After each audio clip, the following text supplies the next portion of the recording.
जब यहाँ के राजा लग्जरियस शौक के मामले में अंग्रेजों को भी पीछे पछाड़ देते थे। बात हीरे जवेरात की हो या महंगी गाड़ियों की, भारत के राजा अपनी पावर दिखाने में कभी भी पीछे नहीं हटे। ऐसे ही एक राजा थे महाराजा जय सिंह प्रभाकर। अलवर के राजा ने लग्जरियस कार बनाने वाली कंपनी रोल्स रॉयल को जब अपनी पावर का गुरूर दिखाया तो वो भी इसे देखकर दंग रह गए। उन्होंने रोल्स रॉय को घुटनों पर ला दिया था। महाराजा जय सिंह प्रभाकर ने ऐसा क्यों किया, चलिए जानते हैं। ये बात है 1920 की, जब राजा प्रभाकर अपने देश से दूर लंदन में अपना समय व्यतीत कर रहे थे। भारत में तो वो सोने से लदे और बड़े काफिलों में घुमा करते थे, लेकिन लंदन में एक आम जीवन बिता रहे थे। माना जाता है कि इसी के कारण वो वहाँ पर कोई भी शाही पोशाक नहीं पहनते थे और ना ही कोई उनके साथ नौकरों का काफिला था। वो बस अकेले ही लंदन की सड़कों पर घुमा करते थे। एक दिन ऐसे ही घूमते घूमते उन्हें रोड पर एक रोल्स रॉय का शोरूम दिखाई दिया। माना जाता है कि जय सिंह लग्जरियस गाड़ियों के बहुत शौकीन थे। शोरूम में नई नई रोल्स रॉयल देखकर उन्होंने उसे लेने का फैसला कर लिया और शोरूम के अंदर चले गए। दुकान में जाते ही उनका ध्यान उस गाड़ी पर पड़ा जिस गाड़ी ने उनको अपनी तरफ आकर्षित किया था। अब वो उस गाड़ी के फीचर्स और उसकी कीमत जानने को इच्छुक थे। उन्होंने पास में ही खड़े एक अंग्रेज सेल्समैन से गाड़ी की कीमत के बारे में पूछा। उस अंग्रेज सेल्समैन ने महाराजा को देखा और गुस्से में आ गया, क्योंकि जय सिंह बिल्कुल साधारण कपड़ों में वहां पर गए थे। सेल्समैन को ऐसा लगा कि ये कोई गरीब भारतीय है। उस सेल्समैन ने तुरंत गाड़ी के बारे में बताने से इनकार कर दिया और उनको बाहर का रास्ता दिखा दिया। उस समय राजा जय सिंह इस तरह अपनी बेइज्जती होते हुए भी गुस्सा नहीं हुए, बल्कि शांत खड़े रहे। थोड़ी देर और उस सेल्समैन ने महाराजा की तौहीन की और उनको वहां से बाहर निकाल दिया। महाराजा जय सिंह ने अपने गुस्से को काबू में रखा, क्योंकि वो अपने अपमान का बदला अपमान के जरिए ही लेना चाहते थे। वो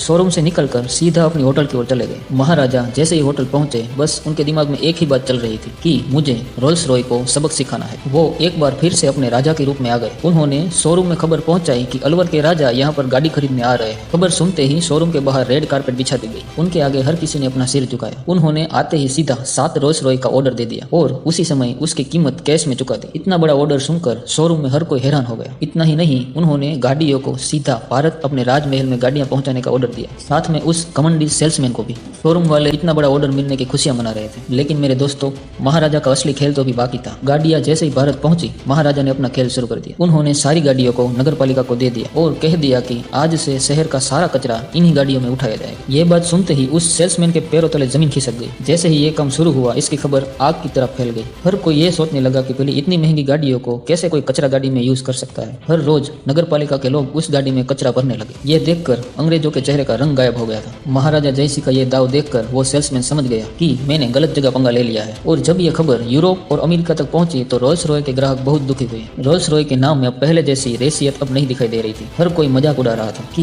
भारत जिस गाड़ी में अपने भारत का कचरा रखता है, उस गाड़ी को कैसे कोई चला सकता है। इसे देखकर अब रोल्स रॉय का मान गिरने लगा था। ग्राहक अब उनकी गाड़ियों में दिलचस्पी नहीं दिखा रहे थे। कंपनी नीचे गिरने लगी और एक तरफ महाराजा जय सिंह इस सारे खेल का मजा ले रहे थे। उनका प्लान पूरी तरह से कामयाब हो रहा था। जब रोल्स रॉय अपनी क्रेडिट बचाने में कामयाब नहीं हो पाई, तब उन्होंने अपने घुटने जय सिंह के आगे टेक दिए। कंपनी की तरफ से उनको एक लेटर आया जिसमें रोल्स रॉय ने उनसे माफी मांगी और कहा कि उनकी गाड़ियों से कचरा उठाना बंद कर दे। साथ में उनको 6 नई रोल्स रॉय देने का भी वादा किया, और वो भी मुफ्त में। महाराजा का काम तो हो चुका था, इसलिए उन्होंने कंपनी को माफ कर दिया और गाड़ियों से कचरा उठवाने का काम बंद कर दिया। महाराजा जय सिंह प्रभाकर ने पूरी दुनिया को ये दिखा दिया कि इंसान को कभी भी उसके कपड़ों से नहीं आंकना चाहिए। एक छोटी सी भूल के कारण इतनी बड़ी कंपनी रोल्स रॉय को इतने बुरे दिन देखने पड़े। बाहर के देश वाले लोग ये नहीं समझते कि भारत के लोगों से पंगा लेना ठीक नहीं है, क्योंकि बिना मतलब हम किसी से उलझते नहीं, और उलझ जाते हैं तो जीते बिना मानते नहीं, भले बदले में कोई भी कीमत क्यों चुकानी ना पड़े। हम एक ऐसे देश में रहते हैं जिसको आज तक कोई झुका नहीं पाया है। महाराजा जय सिंह प्रभाकर के इस कदम के बारे में आप लोगों का क्या कहना है, कमेंट सेक्शन में जरूर बताइएगा। ऐसी ही इंटरेस्टिंग वीडियो के लिए लाइक शेयर सब्सक्राइब। मिलते हैं अगली वीडियो में। जय हिंद, वंदे मातरम।